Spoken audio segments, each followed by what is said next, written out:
Good.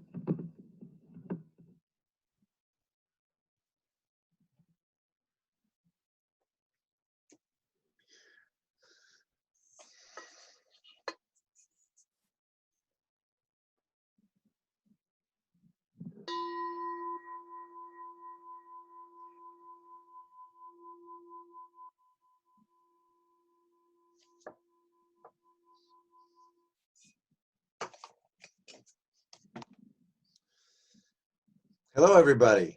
I'm so glad you have a chance to check in with us. Um, my name is Ryusan, and next to me is, Walt Keogh, two names. and we've been coming into Columbia Correctional for 6 years, 7 years, something like that. So many people watching this already know one or both of us. We've been teaching the mindfulness groups there and meeting with men individually. We are now, as you know, unable to come in. So we've come up with this format for being able to connect with you. We would much rather be able to see you in person and talk with you and hear your concerns and your questions and share jokes with you and generally have a good time.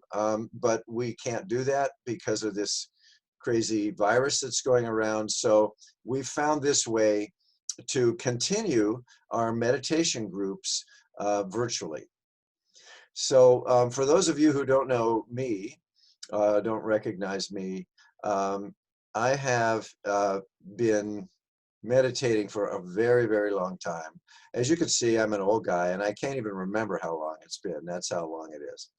And I have a daily practice. I've taught meditation a lot in all different situations to all different groups of people. And presently, I'm a board member, along with Walt, of an organization called the Wisconsin Prison Mindfulness Initiative. And we are in 14 prisons in Wisconsin teaching mindfulness and meditation in those locations. So why am I here? I'm here because I enjoy sharing the meditation practices that have benefited me so much. And I've witnessed many, many people whose lives have been changed in very positive ways through practicing mindfulness and meditation. So I'm very happy to be here. I'm very happy to be here with Walt. I'm hoping that we'll be able to visit with you in this way as long as we need to until we're able to come back in person. So also thanks to the chaplains, Chaplain Teslick, excuse me, and Chaplain O'Boyle for making this possible. And now I will pass the ball to Walt and see what he has to say. Well, hello. And I just want to clarify that when Mr. R said that we were in 14 prisons, that's not ourselves personally, but our overall group. So, so in addition to having come into Columbia for quite a while, I'm also right now, but I had been going into Waupun and Racine and Oak Hill, and we both have once in a while been going over to Boscobel. I wanted to say that this is actually going out to everybody. I believe this is going out to everybody who wants to tune into it at CCI. But you know, I have in mind guys who were in our group. You know, I'm remembering, and you should know that you're not forgotten people in our minds. Very much concerned. Hope. I just imagine that things are stressful there, but I hope you're doing okay, and you know, at least okay. And you know, and I'm remembering you. I'm remembering the fellow who was just waiting to get the transfer out to a medium, and and the guy who, I hope you're doing well, and the guy who's um, a peer mentor now, and the guy who, who revealed that he had a real tough upbringing as a kid. You're on our minds. You're not forgotten. I just wanted to say that by way of introduction. If I guess maybe we should move on now, Mr. R. Sure, sure. Yeah, I really want to jump on that little train that Walt started here too, and I think of the men in my groups who I'm no longer able to see often. You're in my meditations, you're in my thoughts and prayers, and as Walt said, you are not forgotten.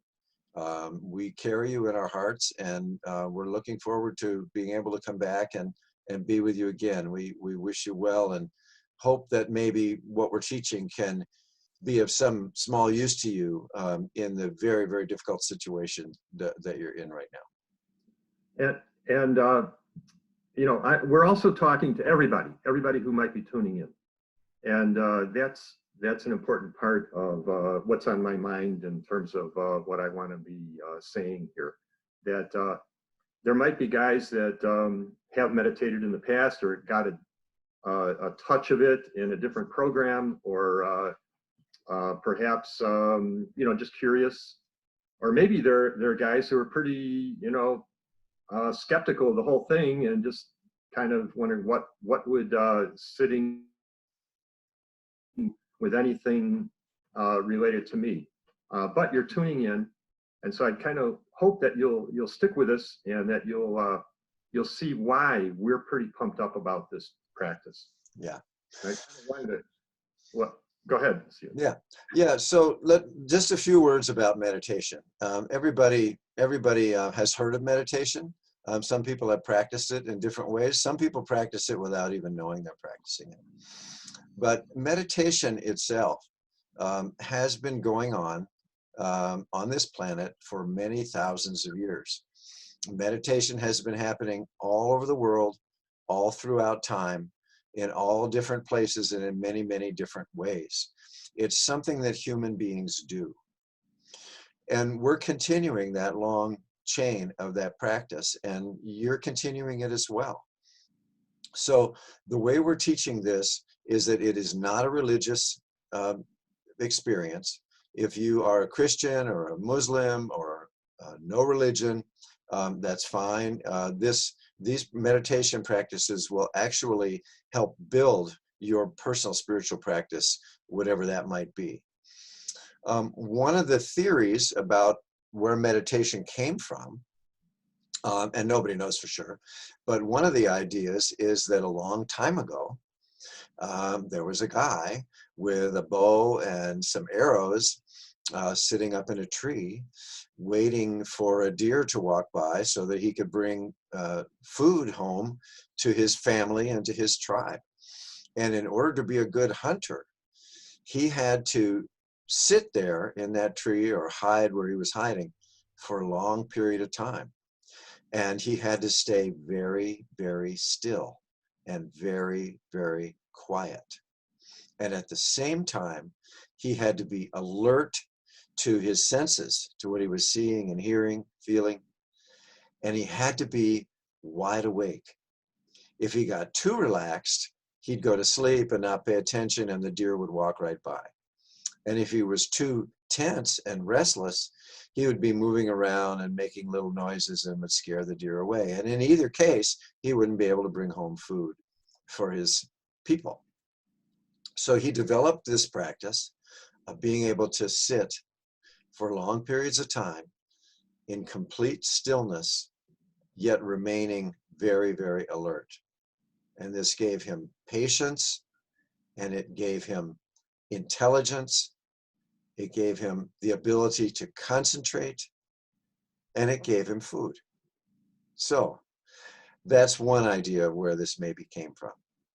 What it can do for us is when we find ourselves in difficult situations, which we often do, we can bring our meditation practice right up into the front of our mind, pause and take a breath or two, touch into the inner peace that we're developing, and then make a decision as to what to say or do based on our wisdom and our deep mind, rather than being constantly battered around by situations that come and go in our lifetime.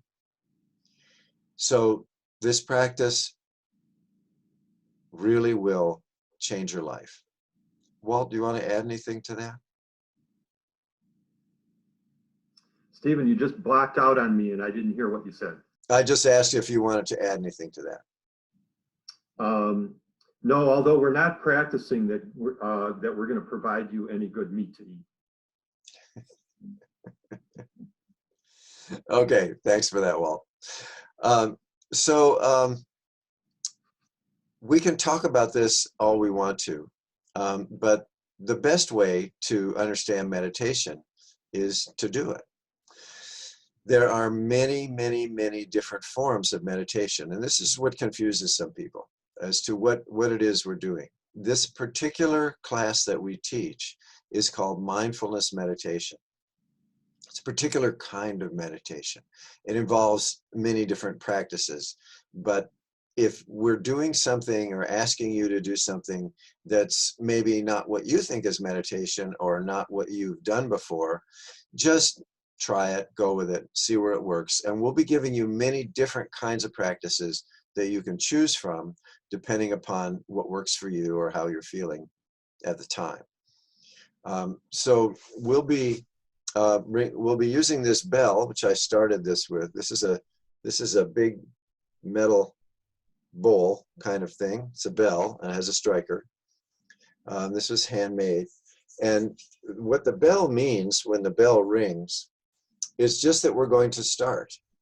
So this can be a bell that rings in school, or a bell that rings in a boxing match, or a horse race, or anything where the bell simply means we're going to be moving from our normal everyday life into a meditative state of being.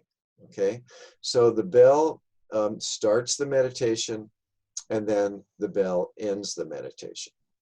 Okay, but before we actually begin, I want to just say a couple of things to give you a little bit of a roadmap to this territory. So what we're working with here in mindfulness meditation is we're working with the body, we're working with the breath, and we're working with the mind. Okay, so the body means all your senses: eyes, ears, nose, tongue, body. So body includes everything you see and hear and smell and taste and touch. And the breath is what we use to anchor our consciousness in the body. So we pay attention a lot to the breath.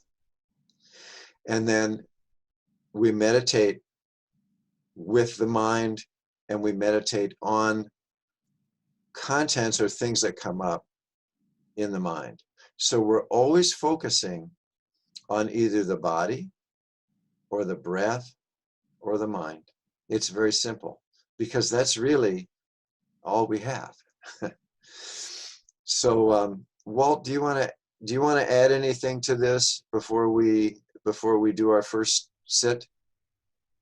Just want to say that you said it's simple. It's simple to know what to do, but it's not simple to actually do it, because the mind is always being pulled in one direction or another away from us sitting here. It's being pulled into what's going to happen next, or it's going to be pulled into anxieties about the longer range future, or rehearsing what happened to me earlier today. So when that happens, it's no big deal, because that's the way minds operate. If you just stick with it and kind of have been thinking about what's for dinner again, don't make a big deal about it. Just say, oh, that's not what I wanted to do. I wanted to come here and just feel what it feels like to sit here. And just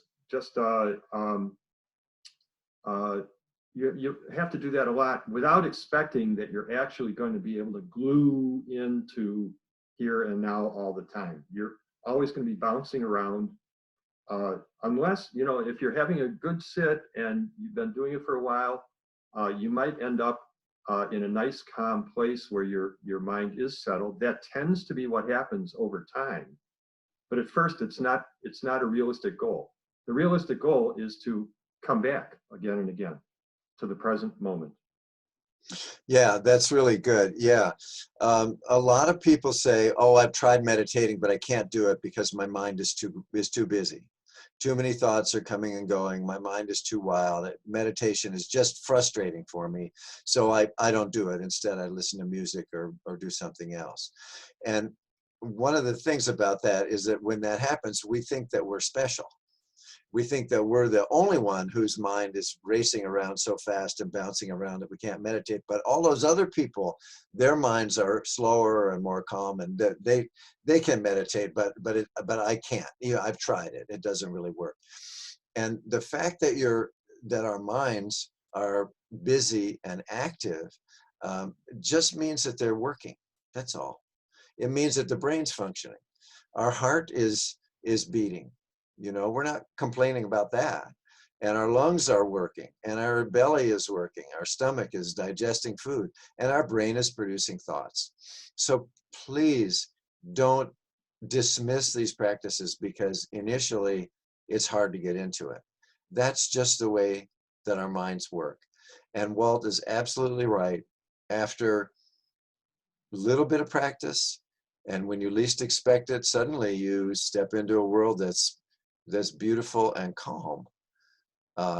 Maybe just for a little bit, and then you're back. But that's really good to be able to do that. So what we're going toward here is for you to be able to discover and to create a place of peace in the midst of this wild mind and this crazy world. Okay? Okay, so we'll try just a 5-minute or so sitting meditation first, and I'll ring the bell.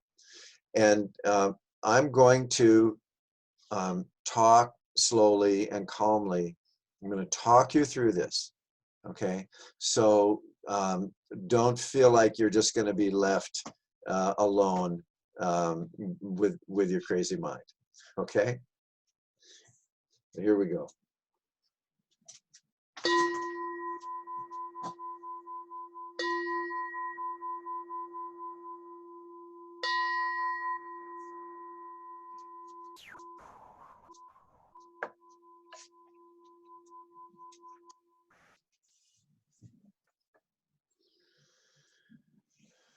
So let's begin by finding a way to sit or lie down or stand up in a way that's dignified and relaxed. Just find some place. You can stand if that works for you. You can lie down, or you can sit or kneel in some way.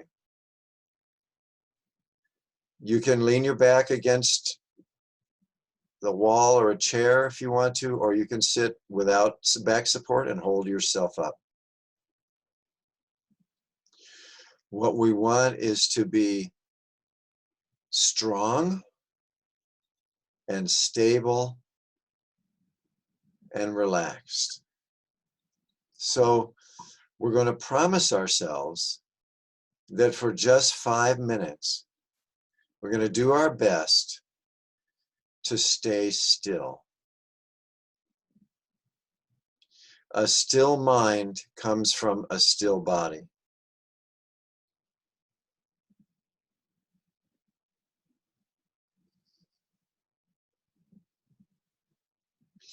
And let's focus on our breath. Let's take several deep breaths. So make your in-breath a little longer and deeper.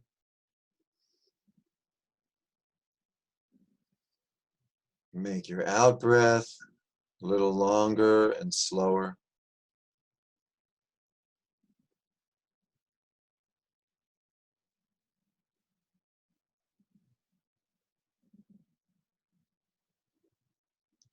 The in-breath lifts us up, makes us strong. The out-breath drops our attention down into the body and relaxes us. If you like, in your mind, you can say with the in-breath, alert, and with the out-breath, you can say relaxed.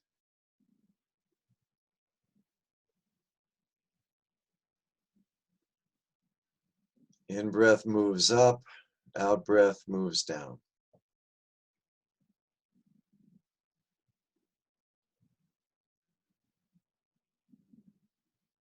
Let the breaths be deep and long and slow.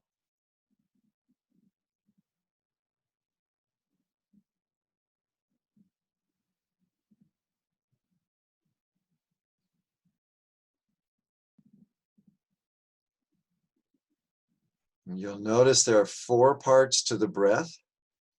There's the in-breath, then there's a little pause, there's the out-breath, and then there's a pause before the in-breath.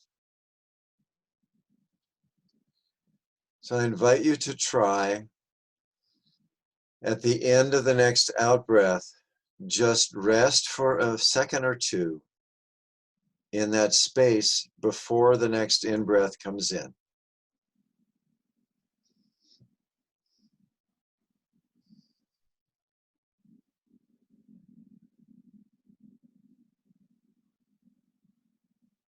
And let the next in-breath come in all by itself. If you've ever been to see the ocean, it's just like the waves. The wave comes onto the beach, and then it goes back. And sure enough, another wave comes on. So just rest for a few seconds in that space of no breathing. And let the next in-breath come all by itself.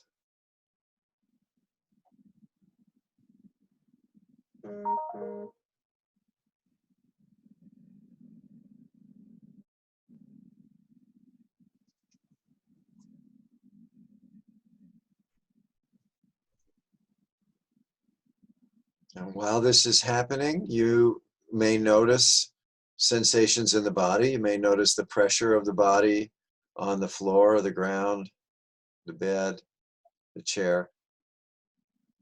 You may notice the feeling of your clothes on your skin.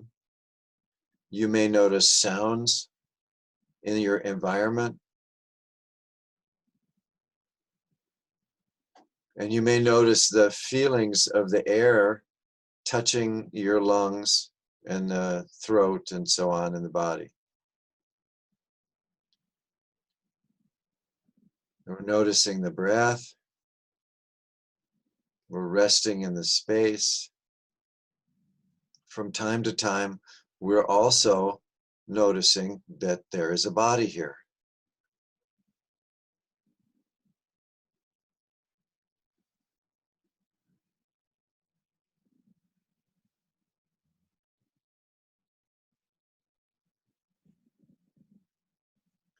If sounds come and go, just let them go. We don't want to get into thinking about them. If thoughts appear in the space of the mind, that's okay.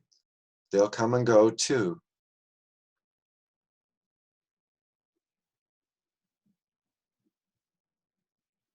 Everything is coming and going in this space of stillness.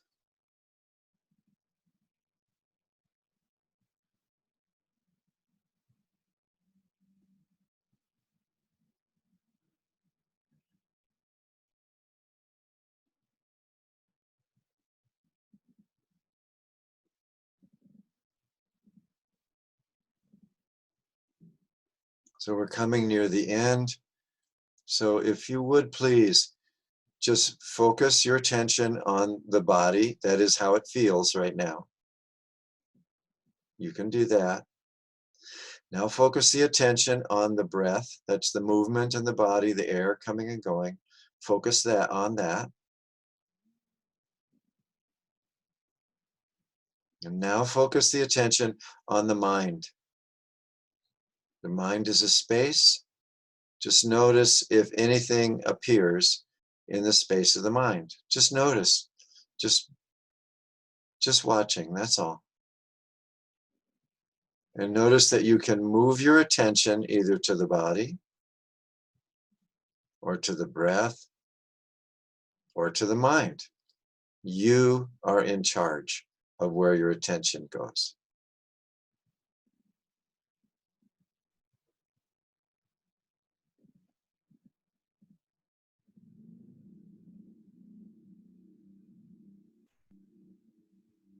All right, let's take 3 more breaths.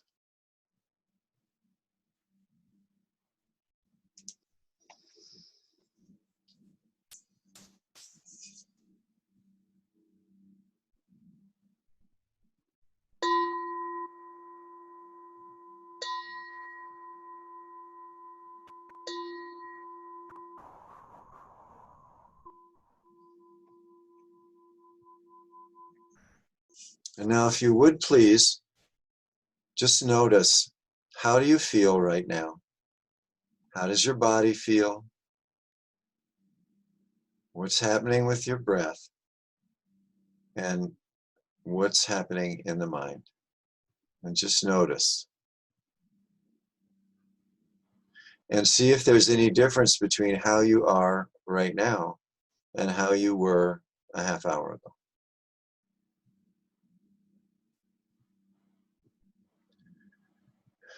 Walt, how was your meditation? It was very good. And to answer your question myself, I feel a lot more mellow than I did even 10 minutes ago. And that's kind of You look mellow, Walt. that's well, the thing that's that reveals itself when we meditate, and this has to be a practice that happens, more than once. It's something that hopefully will become a routine, and it grows on a person. But we realize that we do have this place inside of ourselves that's peaceful, that a lot of the anxiety and trouble and upheaval doesn't penetrate all the way inside of us. It's outside of us. And if we can kind of touch in to ourselves in any way, that's something that we can get better and better at. And we can get to the point where we're calm even when there's a big storm right outside of us, that something is happening that used to be a real trigger, that used to provoke all kinds of strong emotions, is something that we kind of can take in stride a little bit better than we used to. So I'm going to pick up on what you had said about the peacefulness within. Yeah. And, a lot of us are confused about the mind. We think that we are our thoughts, that we are our mind. And the mind is part of who we are, just like the body is part of who we are. But there's another quality of who we are, and that is our ability to pay attention to the mind itself. Okay? So let's do a little thought experiment here. If you would, please. Just for a moment, okay? Let's take this bell. So this bell is a thing, right? Everyone agrees? You can see it, right? Walt, see it? You can see it, you can hear it, right? You can hear it. You could, if it was in your house, you could touch it, right? You could smell it. This is a thing, right? Okay, so we can all agree the bell is a thing, right? How do we know it's a thing? Well, we know it's a thing because we can see it, we can hear it, we can touch it, we can experience it. We know it's there, it's a thing, right? So the question is, am I the bell? Are you the bell? Well, of course not. Well, why not? And the reason is because I'm the one who sees it. I'm the one who touches it or hears it. I'm the one who knows it's there. So I'm not it, right? You with me, Walt? Right, Makes right. sense? Yep, yep. Obvious, right? I mean, any 6-year-old could tell you this stuff, I'm right? here, it's there. Yeah. So all of this we know is true. And what meditation can reveal to us is that just as this bell is an object in space and time, okay, it's here now, it wasn't here yesterday. Just as that bell exists in space and time and is a thing outside of myself, the same is true of the mind. Now I'm gonna prove this to you. So just for a moment, close your eyes, please, and imagine an apple. Imagine it and see it really, really clearly. What does your apple look like? Imagine touching it, squeezing it. Imagine smelling it or tasting it. This apple. Okay, now let it disappear. Okay, so the apple is an object in your mind. Are you the apple? Are you the apple? No. Walt says no. He's not. He doesn't even look like an apple, right? Most of the You're time. not the. Why are you not the apple, Walt? Well, I'm looking at the apple. I'm seeing the apple. You can see it. You can touch it. You can experience it, right? Mhm. Therefore, you're not it. Same as the bell, right? You're the one who knows it's there. You are not it. And so this is the confusion that a lot of people have. They think they're their minds. They think that they're their thoughts. But actually, we're the ones who experience all of these objects coming and going and coming and going. So a thought may come up and it may make you really, maybe it's a memory, it makes you really angry. Okay. But you're really not the anger any more than you were the apple or the bell. You're the one who experiences it, who knows that it's there. This is your mindfulness. This is your awareness. The one who sees, the one who knows. This is your wisdom mind. And this is what we're developing in meditation practice. What do you think, Walt? I think that's a really great way to conclude. Okay, so now we'll go into our second sitting meditation. Sure. Yeah, do you want to do that, or do you want to talk about individual practice, like what? Yeah. Well, I think that it's important before we end to talk a little bit more about the importance of people doing this, not just watching it or reading about it. Yeah. Practice, and it's one of those things where you get better at it when you practice, and you don't get better at it if you don't practice. So I like to use the sports analogy that the guy on the team is in the gym practicing moves, practicing free throws, practicing shots, but the game is on the sixth day.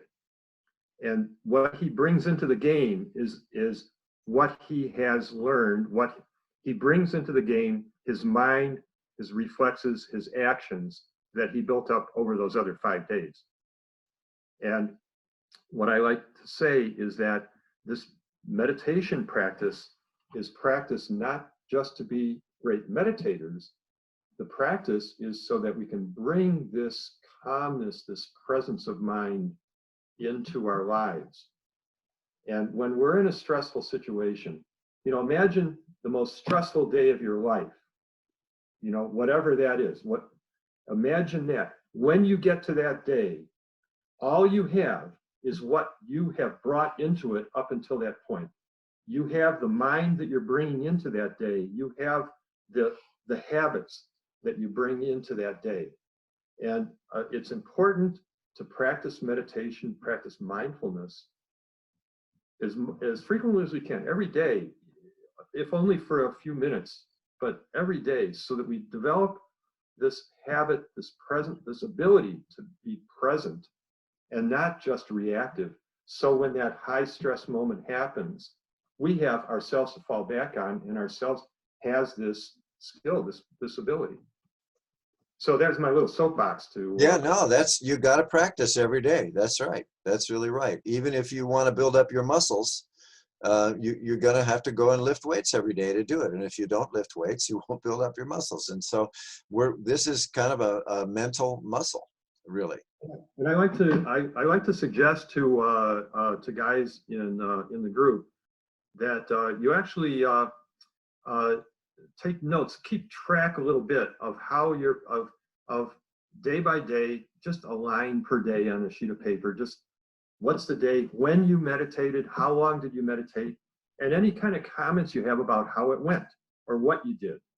And the importance of this is that that'll remind you to do it, number one, and also you'll be able to look back and you'll see changes, and maybe it'll be the source of some questions that when we have a chance to answer questions or talk about these things, or maybe talking with your cellie or whatever, you can kind of explore, how is this going? Because this is a kind of you're hearing us, but this is a self-learning kind of practice. So, Walt, what do you do if you just don't want to practice, you don't want to meditate, just don't feel like doing it today? I just don't want to do it. What should I do? Well, you use the word should in there, which is different than what I might actually do. Yeah. Well, what do you recommend? What I recommend is that we don't want to make this into some task, some job that I got to do, because you'll fall off and you won't do it. And then it's been 2 days and you didn't do it. And, I used to do that, but I don't do it anymore. What you want to do is make it as interesting as you can for yourself. Make it into a game of, okay, I really don't feel like this, but you know what? I'm going to give it a shot for a couple of minutes. And while I'm meditating, then, if I feel like, you know what, this isn't going well, I want to quit, keep on going again. And then the second time you tell yourself, I want to quit, then you can quit. But what you're doing is that the emphasis is on being a little persistent, pushing the envelope, but the emphasis is not on, I got to do this every day or else somehow I failed. And how long would you recommend that somebody practice? Well, I would say give it a try. If it's a bad day, it's a hard day, everything's going on, a lot of noise in the background, even amidst noise, if that's the only time you can do it, try it for 5 minutes. And then as the 5 minutes roll along, ask yourself, do I really want to quit now? Or shall I go on? How is it feeling to me right now? And just go again. We talked in the guidance, you said, don't look ahead, just stay with what's present. In the same way, don't even look ahead to the next, am I going to do this for another minute? Just stay present. And as long as you're present and with it, and it's okay, keep on going. If it's not okay, is that the second time you've decided it's not okay? Then quit, and come back to it again. Yeah. But give up on yourself. Never give up on yourself, because what I've learned, both of us have been in lots of prison, lots of different groups. We've met hundreds and hundreds of guys, and there's never been a person who wasn't worth it, who couldn't do it, and who didn't find that real strong value and peace in themselves. It's there among all of us, and just have to kind of let it come out, let it blossom out. That's beautiful, Walt. That's great. Why don't we finish with just a short meditation, okay? So go for it.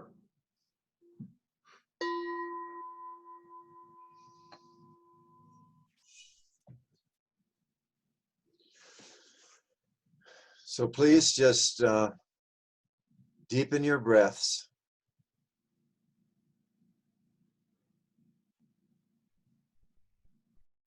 If you like, a common ancient practice is in breath, out breath, you count 1. In breath, out breath, you count 2. And you can count up to 4 and then repeat, or up to 8 and repeat, or however longer you want to do. Counting gives the thinking mind something to do.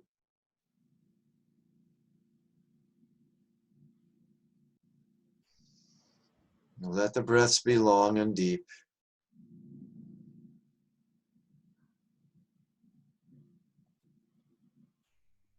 Rest for a little bit at the end of the out breath.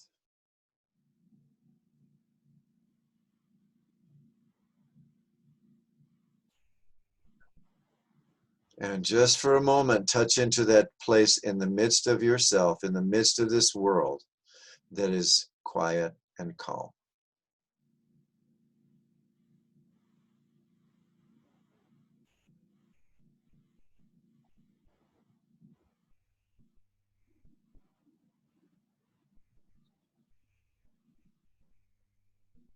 Breaths come and go. Sounds and other distractions come and go. Thoughts come and go.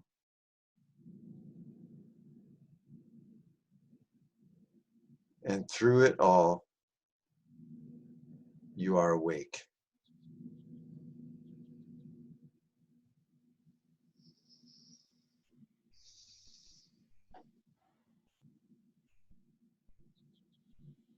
Let's take 3 more breaths.